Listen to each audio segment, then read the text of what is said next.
What's up, everybody? Welcome back to my YouTube channel. So today I have my friend Alexis here. Hello. And we're going to be doing a questionnaire, like a panel of questions for a topic called godly dating. So, Awesome. So we got a few questions here. And the first question we're going to start off with is, what is ungodly? What exactly does that mean, even what it looks like? You want to go first? You can go first. Okay. So if we think about the word ungodly, the word un means not, right? So basically ungodly means not godly. How do I know if I'm ungodly? How do I know if a person, my friend, or a person that I'm interested in dating is ungodly? Well, you know by, first off, if they are saved. That's the first step, right? Because in order for you to be godly or be connected with God by Jesus Christ in any kind of way, you have to be saved, meaning you confess with your mouth that Jesus Christ is Lord, you believe, and you repent, right? Okay, that's how you get saved. And that's the first way to being connected to godliness, okay? Second of all, there are some traits, right?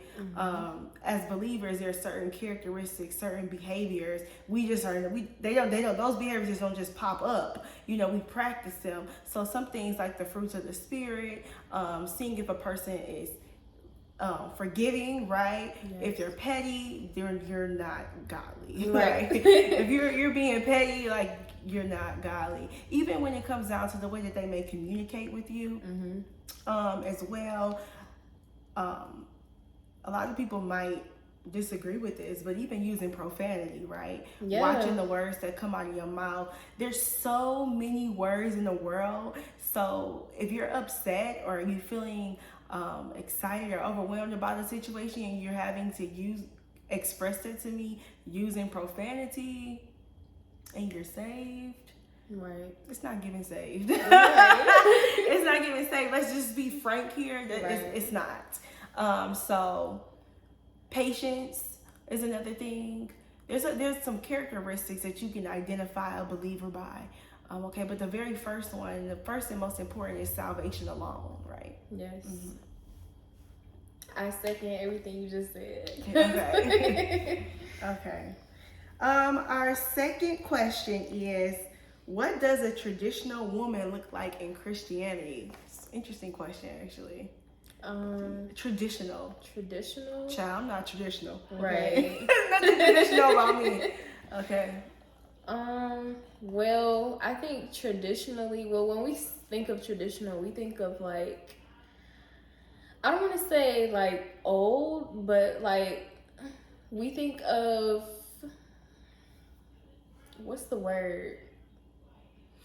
More modest, right? Yeah, we think more of like modest. old school modesty when you think of traditional. And I think a lot of times, and I'm so glad you mentioned that, because when we were to mention the word traditional, there's an image that comes with it. Yes. But yes. to really answer this question, what does a traditional woman look like in Christianity? Here's a few things.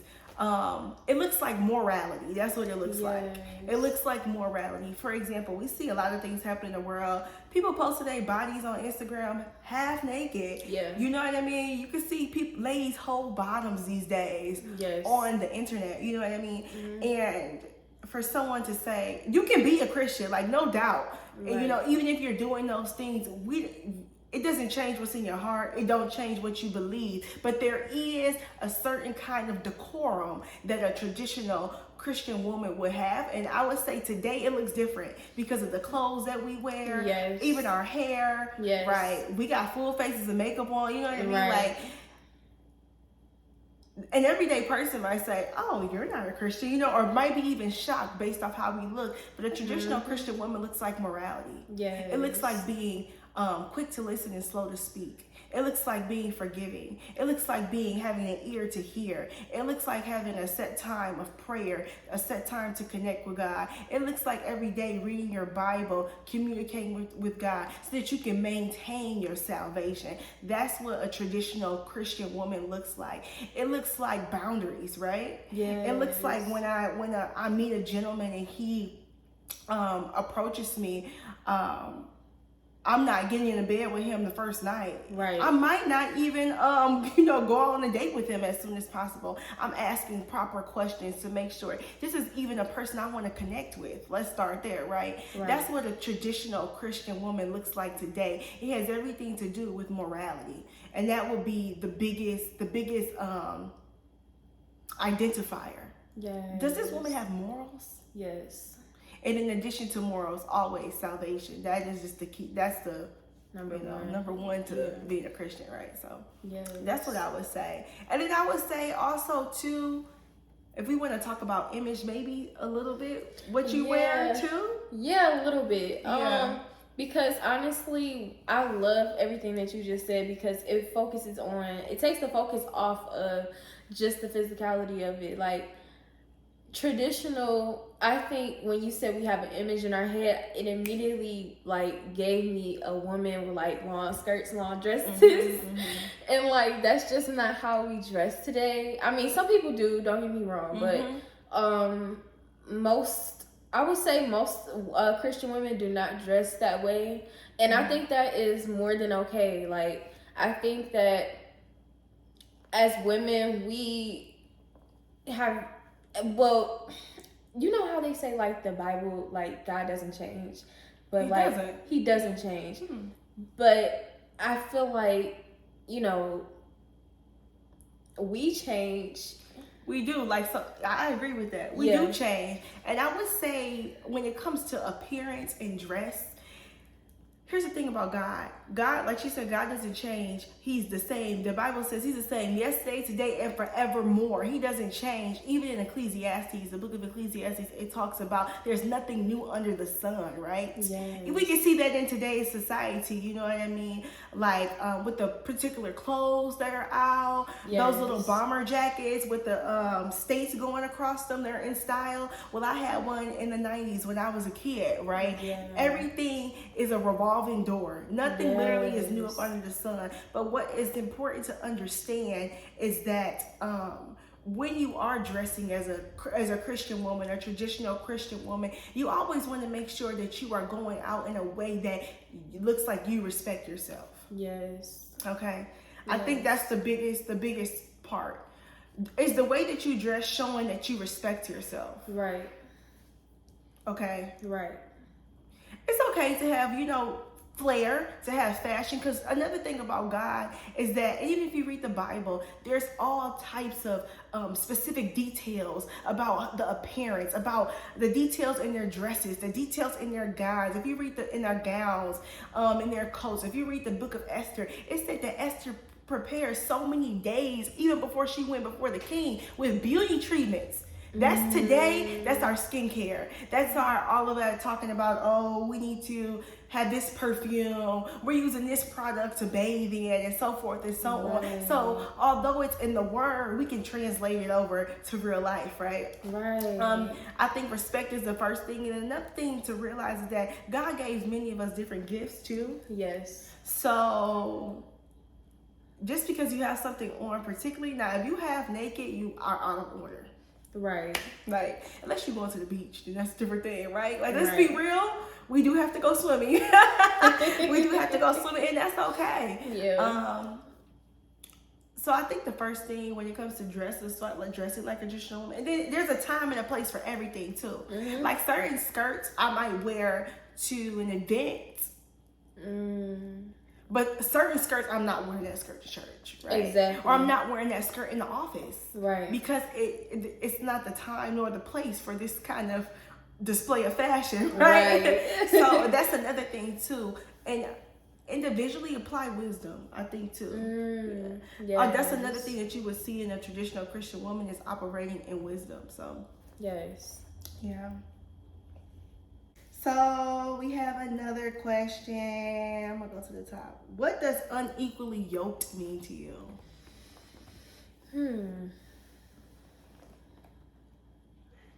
I think that being unequally yoked means that, because, okay, you can have two people who believe in God, but not necessarily on the same path that, you know, God has for them, or being in God's will. So I think that being unequally yoked means that you are just not, because I believe even two Christians who are on the same path could still be unequally yoked. That's right? true. And that may have to do with personal desires. Yes. Right?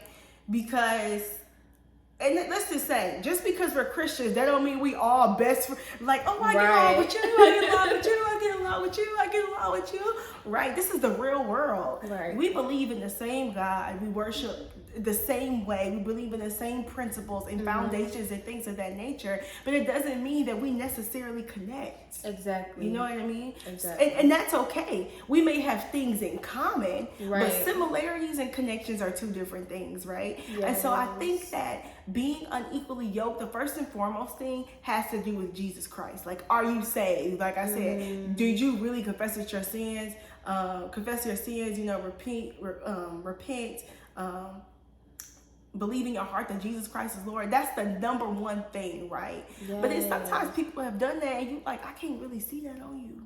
I don't really see that on you, sis. Homeboy, I don't really see that. I'm not, it's not giving what it's supposed to give right now. Yeah. And that's okay. That's okay. A lot of it has to do, being unequally yoked also has to do with compatibility. If we're being frank, it has everything to do with compatibility. Because the man that I desire and that I have in mind and that I believe that I need, yes. okay, is different than just a regular man. Than a man that's just saved. He's saved. Right. Okay. Right. Okay, that's wonderful. You're saved. We can build we're adults, right? We know how to communicate. We know how to build relationships with people. That's just what you learn how to do in the real world. But being unequally yoked has to do with one, making sure the person is saved. Yes. Second of all, make sure you have an idea of what kind of partner you need. Go before God about that. You know what I mean? Yes. Because you can be, if you don't have an idea of the partner you want to have, then that way you will be unequally yoked with the person. Right. And that also means compatibility. That compatibility is a real thing. It's a real thing. And then I think when it comes to unequally yoked, it's just not like romantic relationship based. You can be unequally with friends. Yeah, that's so true. With your own mama. Right, that's so true. With your own mom. You can be unequally yoked with, right? Yeah. But here's the thing. Relationships are based off commitment. Okay? And so that's another thing about them being equally yoked. Because the Bible also says, how can two walk together lest they agree? Yes. You know, somebody can be saved. Check, got that. But they say they want to be in a relationship, but they're not putting forth the effort or commitment unequally yoked. Yes. They're not ready. Right. Call me when you're ready, right? But they're not ready. So right. Those are some things. So I would say first, salvation. Second of all, compatibility is important. Yes. And then I would say morals and values. Because even as believers, we can grab our morals and values from the Word of God. But let's be real. Some of us pulled our values from our traditions. Yes. Okay? Yes. So that's so important. And I think that's a great basis or foundation of, being equally yoked. Yes. Yeah. Yes. How will you know when it is your season to start dating?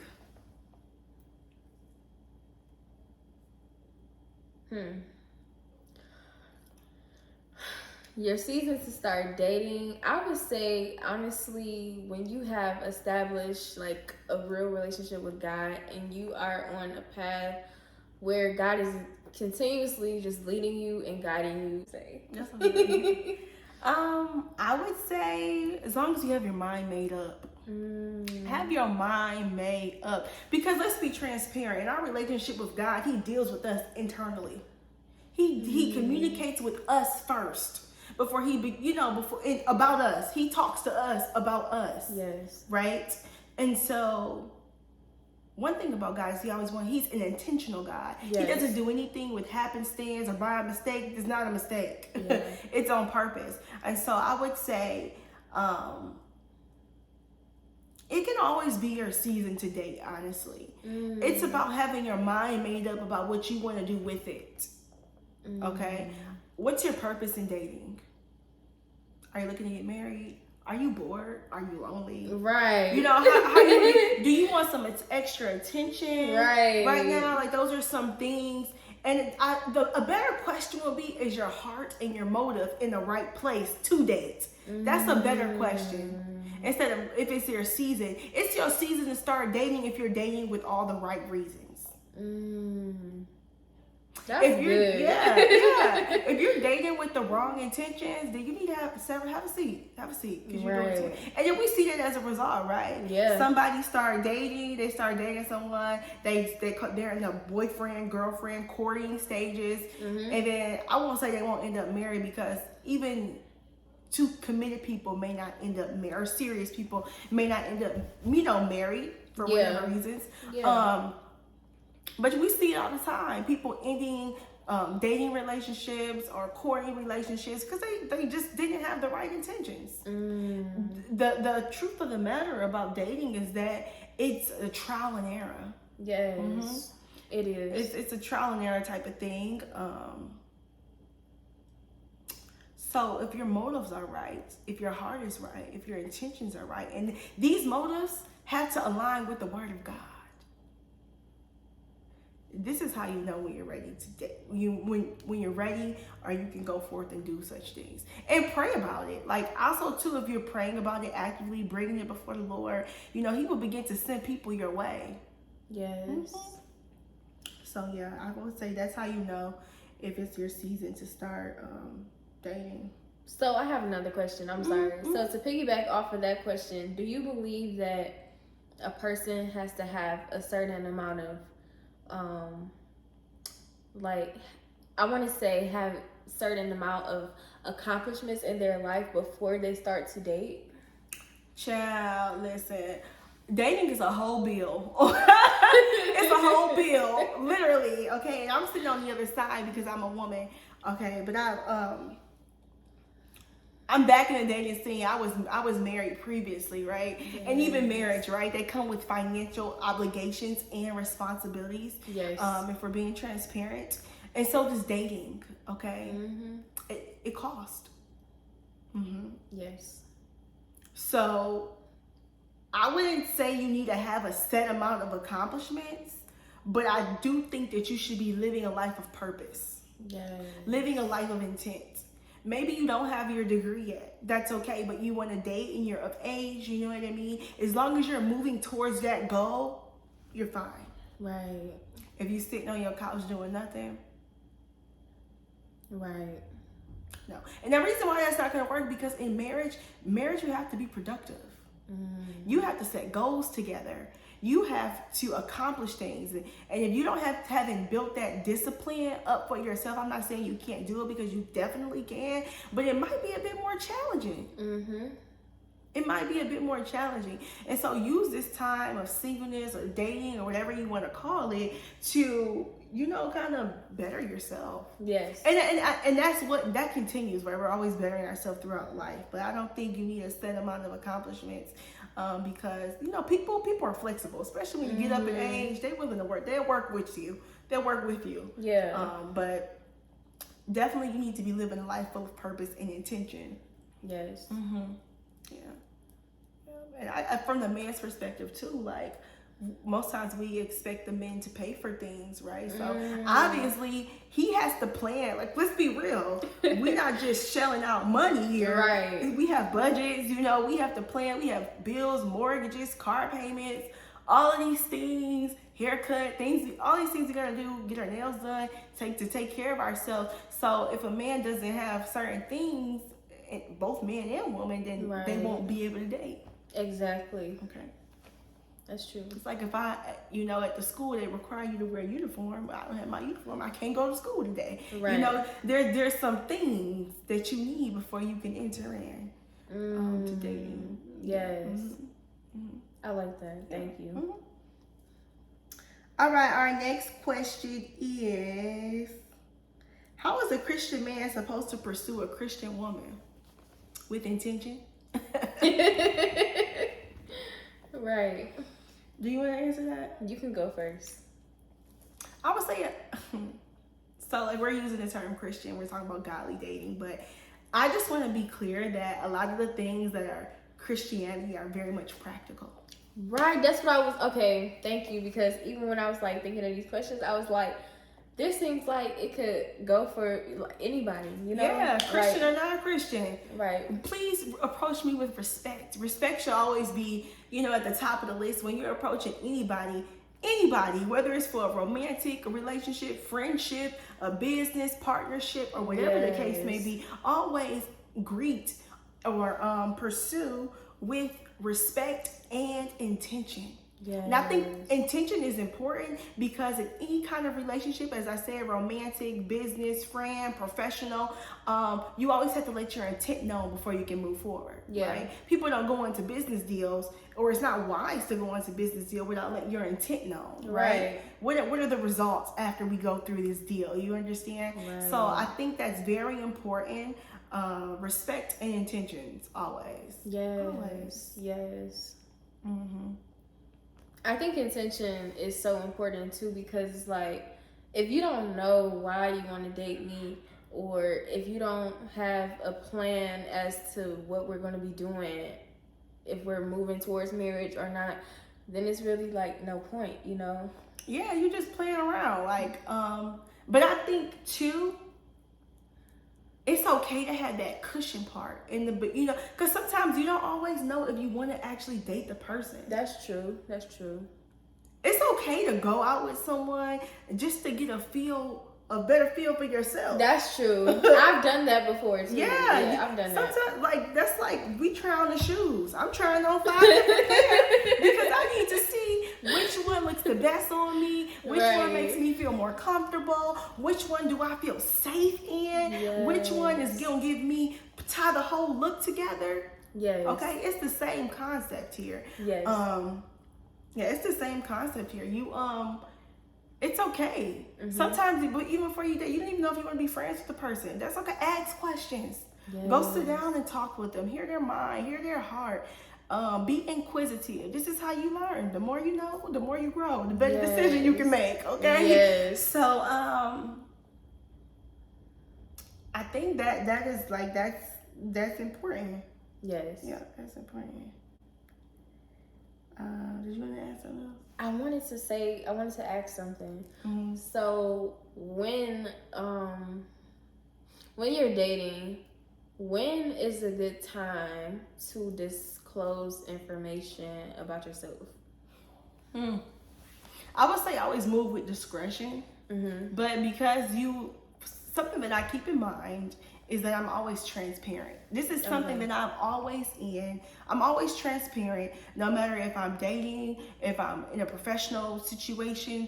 I speak with discretion though, right? Mm-hmm. There's always a certain way that you can say some things, right? Yeah. Use your synonyms. There's always a certain way that you can say some things without saying it's so bluntly and where it's so vulgar and it's all in your information is put out there like that. Right. So I would say use discretion, but definitely you want to let people know what's going on with you, especially if they're thinking about pursuing you. Mm-hmm. Right? Like, yeah, that's true. You want to be honest. You want to be honest. You want to be very honest. Honesty is at the top of the list. You want to be very transparent, and then you want to, after you express, you want to make sure they understand. Right? Did you get what I said to you? Can you repeat that for me? Right? So right. Because sometimes so many things are unclear. You definitely want it to be some clarity there. Yes. Yeah.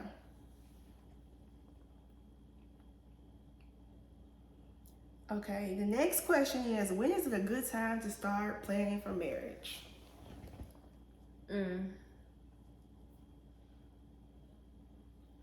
That would be a good question for you because you've been married. whenever you decide in your mind that you want to get married, you know, like, I want to have a wife, I want to have a husband, you start planning right then and there, child. Have you a built-in savings account, a 401k, you know, it don't have to be $100,000 in there yet, but go ahead, start adding a little bit here and a little bit there. Be consistent with it. Make sure you have some stable housing, okay? Because if you want to be married, you need a place to go. You need a place to sleep, okay? Yeah. And it's so great. You know, obviously, once you meet your partner, you guys can decide where you're going to live. But those are just some things. You know, have a savings, an emergency savings. Have a retirement plan, have insurance if you can. Even some entrepreneurs may not have, you know, insurance, that's okay, but they have the financial means to pay for medical this and medical that or whatever, dental, vision, whatever. Even if your partner may be overseas or from another country, they may not have medical insurance. So there's a way that you can, you know, work those things out. Have some housing, have some transportation. These are the basic things, right, that you need to have. Create space. Create space for a family or for a partner or whatever your vision is. As soon as you know, or as soon as you have made the decision that I am going to get married, I don't have a partner yet, but I actively know that this is what I want for my life and my future, you need to start adjusting, making those arrangements. And that'll bring you so much peace when you actually do find your person and you do get married. Like, oh, everything's together. Or I only got to work on this little bit of things because I've been together the whole time. That's good. That's good. And then I would say practice like communicating with people. Like if you know that you want to be married, like be intentional with your friendships, honestly, because marriage, the communication in marriage is so important. And go through, like, really push into those challenging conversations that you may have with friends or the person you're dating. If you're looking to be married, really push into those things so that you can know how to navigate. And obviously navigating those kinds of conversations are always challenging. It's always something new to be learned. But I would definitely say really push in to challenges when it comes to interacting with other people. Yes. Don't run away from them. That's good. I'm about to cry. Oh, man. Okay, let's see our next question. It says, if the world has bars and clubs to meet potential spouses, where do Christians go to meet their spouse besides church? Where you go? Where you going? Where you going? Where do they go? I don't know. I honestly don't know. Child, it's a whole world out there, okay? You go to church, you can go to church in your home state, you can go to the church in another state, you can go to church in another country for all I care. There's somebody there, okay? Love is always lurking. But seriously though, honestly, you can meet someone anywhere. Like, obviously, you know, we might be thinking that if we go to church, we can find somebody that's saved, but it's a possibility that you may not. Right. Okay. Right. But that's a good place to start. I would say every day, even as Christians, like, you can go to bars and things like that. Like, I wouldn't necessarily condone clubs, but I definitely would say like bars and things like that, because those are, especially like, I'm a little bit older and I think that, and I have a professional job and sometimes I have to go to certain events and certain places for my work's sake. You meet all kinds of people. Literally. So I think the world is just anywhere. But let's be specific, right? I think a bar is fine. I think church is wonderful to meet people at. Vacation. On an airplane. Like, you meet people everywhere. I think the method is how, right? How do I connect with people? How? Right? I think that's the thing. For me, I would say just be friendly. Just be friendly. Just be friendly. That's all. That's how you connect with people. I was going out not too long ago, and I was actually sitting at the bar, eating my food, and a lady turned to me and she just said, "Girl, you like this song?" And I said, "No, I don't really like the music he's playing. I wish he would switch it up." You know what I mean? Like, this is a random person, right? Okay. Right. But even my response was open. Yeah. That response was a response to say, "Oh, I'm here for more conversation." Right. Or you don't have to feel tense or some kind of way or somehow. I'm open. Just be friendly. I would say be open. You do this with wisdom, okay? Yes. Do this with discretion as well. But bars, churches, concerts are a great place to meet people. Yes, I love concerts. Okay. Amusement parks are great places to meet people. I would even say sporting events, basketball games, baseball games, football games, soccer games. Yes. Wonderful places to meet people. Travel the world. Yes. Meet so many people. Those are great places to meet people. If you have children, right? Moms and dads, school events. Great places to meet people. Parent-teacher conference, great place to meet people. Yeah, make those connections. A lot of times, you're the person that's standing in the way between you and then your next connection because you're gonna open your mouth. Wow. Yes. You have to show yourself friendly. You told me that like a couple years ago, and you was like, "You want a friend? You gotta be a friend. Just be friendly." Yeah. I was like, "Okay." Yeah, I think that's one of the reasons I connect with so many people. Yes. Because people come up to me and I can literally, like a stranger come up to me, I'll be like, "Hey, girl, like, what's up? How you doing? You okay?" Yes. You know, and genuine about it. You know what I mean? Yes. So people remember that. I'm a former teacher, and something that was told to me is that people remember how you feel, how you made them feel. Yes. Yes. That is so true. Did you add anything? No, I just want to say, like, I agree. Like, you can't meet people, you know, basically anywhere.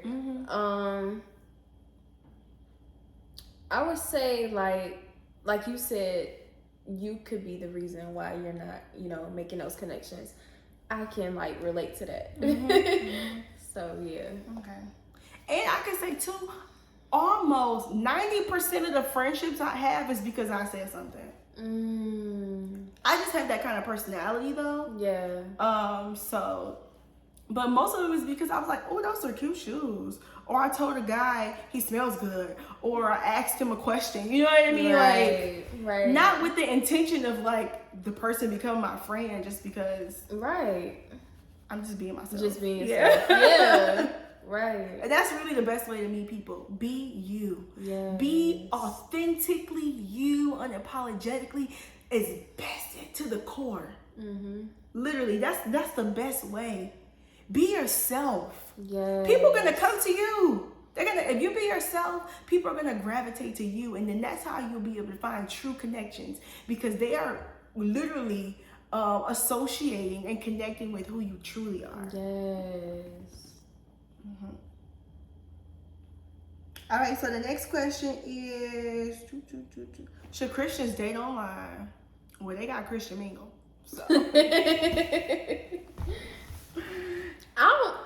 I don't know. Honestly, I mean, like, cause I don't have a ton of experience with it, but from what I've been exposed to, it's just like, I guess it's more so like, it's just not for me. Okay, so that's her personal That's preference. me. She's gonna be her man in person. Okay. So sorry, John 4019_Christian. Right. She won't be available to you. Okay, but anyhow, I think that there's not a problem with online dating because it's just another method. Yeah, that's true. It's just another method of connection, so that's fine. That's fine. Yeah. It says also, do Christian men still find modest women attractive? What do you think?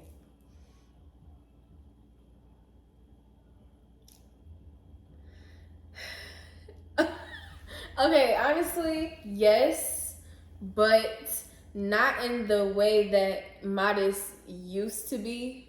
Okay. If that makes sense. Yeah, that makes sense. So, not old school modest. Right. I don't even find that attractive. Let's be real, okay? I mean, but if that's your style, then by all means, dress the way was making you feel comfortable. Yes. I'm Alexis. You got you. So right. right. So that's fine. I would say yes. I would say yes. You know, the great thing about God is that He created us with our own ginger. Yes. We all got our own little ginger. We got our own little spice, our own little flair, our flavor. And guess what? There's more than a handful of men that's interested in the ginger that you got. Okay. Exactly. And that's the truth. That's the truth. So I would say yes. I would say yes. Mm-hmm. Anything you want to add to that? Okay. And how to know. Ooh, this is a good question. When and how do you know it is a good time to stop dating a person and start dating someone else? Period. How do you know? Oh, honestly, this was a real question I had for you. She won't be the answer. How do you know when you are unsettled? Ooh. When you are unsettled. That's a good one. That's how you know. One thing that I go by is follow peace. When we're making decisions in life, there's two things. Sometimes you can make a choice in life and then you do, you still are feeling a little maybe nervous or weird about it because it's potentially a new experience and you don't really know what to expect. So you're having those feelings based off of those bodily feelings, right? Yeah. Based off of uncertainty of the results of this new thing that you're trying. Okay? Right. Let's make that clear. Right. There's other times where you are just disturbed. Follow peace in what you do. Yes. Okay. There's another thing. You can also pray about it.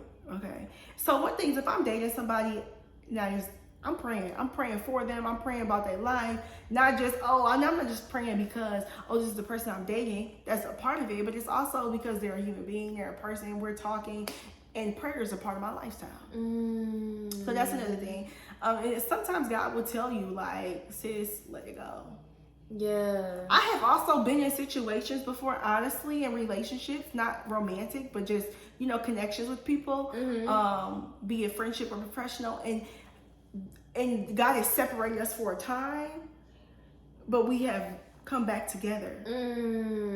That's also a thing too. But you also have to be, these decisions come down to your true authentic relationship with Jesus Christ and the Holy Spirit, right?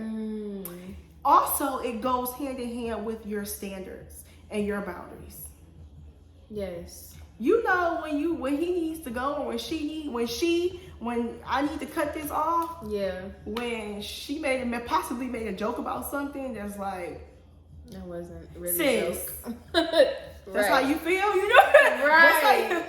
Let's double track. Let's backtrack real quick because that was a soft spot for me. Or maybe for example, they're not communicating with you the way that you need to be communicated with this. It's not an option. You must communicate with me in this like this.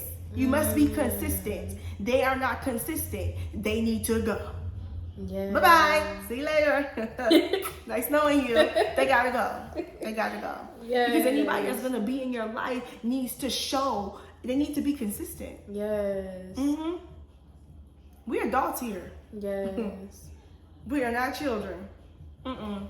Because they're not consistent. If they don't align with some of the core values, for example, I like to work. I'm not saying you got to be a workout buff, but I like to work out. I believe in eating healthy, things of that nature. Yeah. If I'm like, homeboy is just like, I don't know, eating pizza every day, or this is a small example or whatever, but that's something that's important to me in my life. I'm going to be out there working out. He going to be on the couch eating hot Cheetos. Right. Now, Pooh, I'll eat hot Cheetos with you, but I need you to add some fruit. Right.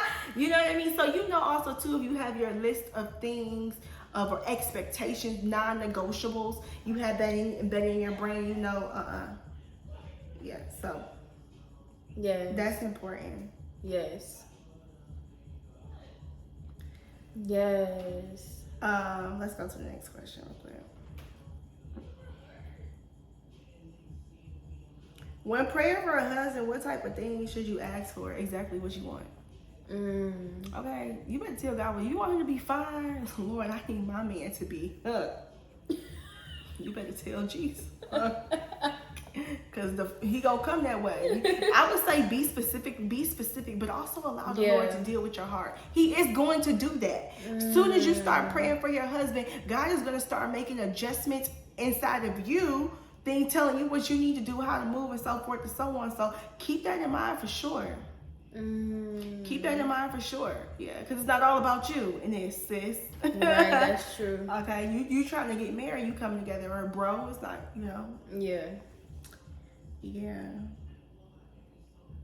I would say, if you're really serious about your Christianity, I would say, you know, salvation. Like, you know, I pray that he really is kind, not just kind to me because he like me. You know what I mean? Or that she really is respectful, not just being respectful because I'm taking her to see my mom. You feel me? Like, I would say both men and women make sure that the person's authentic. Yes. That's what you need to pray for, authenticity. And that they know how to save money. Right. Okay. So, right. I'm just being transparent and real, honestly. Right? Those are some things, some everyday things, the basics, you know. They have a mindset of discipline. That's important. You guys can't move forward if neither one of you are disciplined. So, yeah. Yeah. Let's see. Do men know what they want within the first couple of dates with a woman, like whether or not he wants to continue dating her? What you think? I think he does. Duh. Duh. Of course he know he won't. You talk about a grown man. A man that's... Yep. My stepson know what he wanted at 5. He knew what he wanted at 2. And he knew what he wanted at 1. So yes, the 30-year-old man knows if he wants you. Right. And you know if he wants you to. So if he's showing you that he does not, don't feel any kind of emotional way about it. Yeah. Just don't respond to the call or the message because this is not what you need for your life. Right. Yeah. Right. Of course he knows. And if he doesn't know, he's not going to find out with you. Right. Next. So, yeah. Of course he knows. Yeah. Yeah. Because I know. Right. I know myself. In the first day, do I want to keep talking to you? Sometimes he puts so many things on men. Me? Even me. I have that choice. As women, you have that choice. And I love men that also advocate for themselves in that way too. Yeah. Because sometimes we don't hear men, which is good, like men really talk, but I love men that advocate for themselves. Yeah. This is not the woman I'm connected with. So I had to shake it loose. Yeah. Bravo. Right. Bravo. Wonderful. Right. Huge advocate for men stepping up for themselves in relationships. Yes. That's important. Yes. Men and women, but yeah. All right. We already asked that question. We got like maybe how to be intimate without having sex. How do you be intimate without having? Well, what do you go first? How do you be intimate without having sex? Well, okay, so I think that intimacy is not just sex. I know a lot of people say that word when they're referring to sex, but I feel like there's a lot of things you could do. I feel like there are like small things you could do, like just like spending time with each other, just doing things that, you know, both of you guys like. Cause time, like, I don't know what I'm trying to say. She's right. What she's saying is right. I'm gonna add to it a little bit. So when we think about having relationship with Jesus, and this is for people that is saved and maybe not saved, or maybe have questions, or maybe inquiring, or maybe just like, or maybe I don't even believe in Jesus. Whoever you are, whatever you think, however you feel, this goes hand in hand. Yes. I'm gonna start here though. When you have a relationship with Christ, so before I was saved, I didn't believe in God at all. I had no idea. Yeah. I don't know what was going on. No idea about nothing. Okay. Yes. Before I was saved. Okay, I'm being frank. After I got saved, okay, gave my life to Jesus, said, okay, Lord, we in this together, Jesus, what's up? Let's do it. I built my relationship with him through spending time with him. I read my Bible. When I didn't understand what I was reading in the Bible, I sought out help to get better understanding. Oh, that's even the more I'm showing God, even when there's a roadblock in our relationship, I'm willing to do whatever it takes for me to get to the other side because I want to know you. See, the foundation that we have in our relationship with God is the same map that you use for relationship with people. You have to spend time with them. Yes. Time builds intimacy. Okay? Yes. It builds intimacy. That's what it does. Also, intentionality. Yes. Every time I pray intentionally when I first wake up. Why? I'm being intentional. God, I want to connect with you before I connect with anybody else. Yes. Do I have to do it? Nope. I don't have to. But because I want to show God, and he already knows because he's God, right? Right. But I only want to do my part. That's the same in a relationship. You got one party saying, oh, let's hang out, let's hang out, let's hang out. And the other party is doing whatever they want to do. You're going this way, they're going this way. Yeah. You are not going to connect. And only for intimacy to happen, you guys have to be walking on the same page. I want this, you want this. Let's walk together. Yeah. Intimacy takes time and it takes effort. So you can build intimacy by doing activities together, asking questions, hanging out together, even sometimes just as simple as sitting quiet together. I've never thought of that.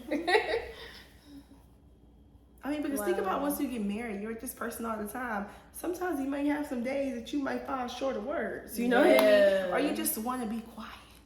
Yeah. So, activities, communication, all of those things. Think about even if you're married or if you're in a dating relationship and your partner is for work, traveling. They got to stay in Paris for 3 months. How do you build intimacy? How do you continue communication? Yes. Get creative. Build intimacy. Have game night. Go ahead and have game night. You want to get to know a person you're dating? Take that chance. Sometimes it's about taking that chance. Yep. Have a game night with them. Go dancing with them. Play truth or dare. You know what I mean? Like, do something. Yeah. Have a painting night. Write down questions. Have him write down questions. You write down questions. Y'all mix them up. Ask each other questions from the box. Be creative. Spend time though, and be intentional about it. And when you're spending that time, be present. Also, once you're married, like there's ways that you can build intimacy without actually having sex, i.e. cuddling, i.e. kissing, i.e. just being close to each other. Right. But that's another conversation for Right. That's another conversation. But yeah, you can build that intimacy through those things. And this is the same with your children. You got children, spend time with them. Have game night with them. Cuddle with them.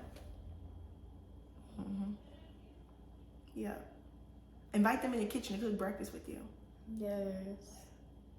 When they be at Nana's house or their friend's house over the weekend, call them, talk to them on FaceTime for 20 minutes. How you doing? Have real conversation with them. Right. If you can, you know, depending on the age. All kids you can have real conversation with, honestly, no matter the age. That's what they recommend when with a newborn, that you speak with them using proper vocabulary, not baby language. So that's what they recommend.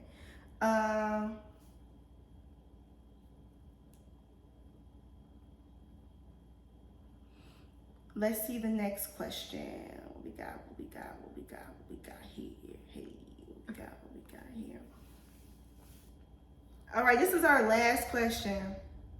Have you ever dated an ungodly person? If yes, what was your experience? You go first. Okay. So I haven't dated a lot of people, honestly, but You said you have not? no. Okay. But I would say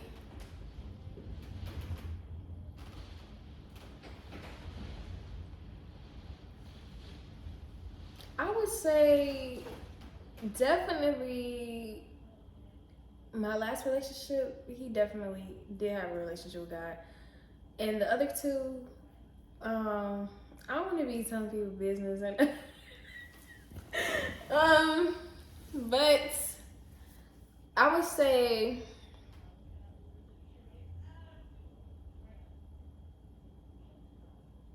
Was it like they had a relationship with God, but maybe you guys are in two different spaces in your relationship with God? I think that was it. Okay. Yeah.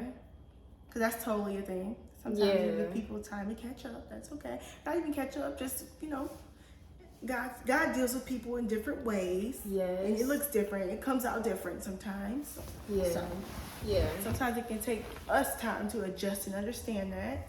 Yeah. I mean, I would definitely say, it was like, we did have a relationship with God, but it was different. And it looked different for both of us.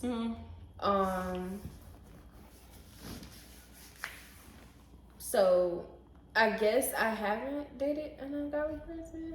Okay. Good to know. My answer is yes. I sure have. Okay. I sure have dated someone that I guess, you know, like people say ungodly, that sounds so harsh, right? I know it does. Oh my goodness, you're ungodly. Ungodly. You don't know Jesus. I don't have a problem with it because, child, I was once ungodly. I once didn't know Jesus, and I once did whatever I wanted to do, however I wanted to do it. So I understand. Yeah. You know what I mean? And I can relate. I can relate very well. But I would say, yeah, I did. Yeah, I did. And what I know about people, right, from interacting with people, we all have a soft spot. We all have a place of vulnerability, and one thing about relationships, you get to a point in a relationship where you begin to connect with that part of vulnerability, and in that you can always see God. No matter if they've accepted Christ or not. See, the Bible says God reigns on the just and the unjust. He don't just show favor to those who say, yes, Lord, I believe you, I'm gonna walk in your ways. He also helps out those who are not willing to confess. That's so true. Yes. Wow. That's amazing. So there are always spaces and places in people's lives where they get to a point where they begin to pull on some form of God. It always happens. Okay? That's true. Are they still ungodly? Yes. But that happens a lot where you may be in a relationship and you like, oh, my partner don't believe in Jesus, but we need Jesus in this moment. Right. You know what I mean? Or he's not saved, but salvation's gonna come forth through this hard time, or whatever the case may be. Yeah. So I would say yes. And what was my experience? It wasn't a bad experience because a lot of times relationships are very practical based. Yes. And